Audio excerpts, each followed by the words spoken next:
Colazione? Panpiuma. Merenda? Panpiuma. Pranzo? Panpiuma. Lo spuntino? Panpiuma. A cena? Panpiuma, il morbidissimo pane, perfetto per ogni momento della giornata.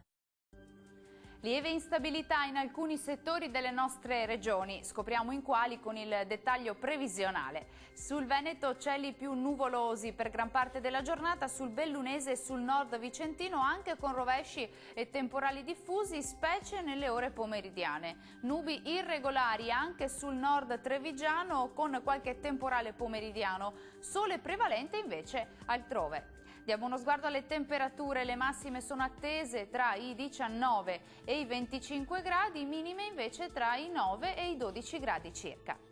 Diffusa instabilità anche sul territorio del Friuli Venezia Giulia, nubi più intense soprattutto nelle ore pomeridiane con rovesci e temporali sparsi su buona parte dei settori, andrà un pochino meglio invece sul Goriziano.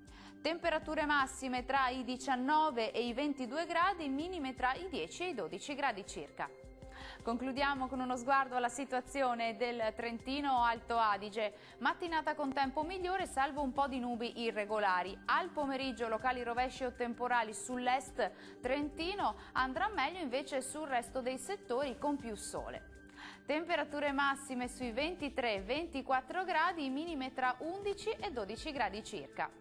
Il mare sarà poco mosso, localmente quasi calmo nel Golfo di Trieste, i venti moderati e nord-orientali.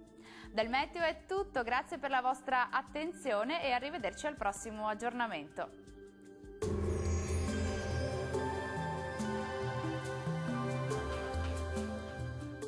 Colazione? Panpiuma. Merenda? Panpiuma. Pranzo? Panpiuma. Lo spuntino? Panpiuma. A cena? Panpiuma, il morbidissimo pane, perfetto per ogni momento della giornata.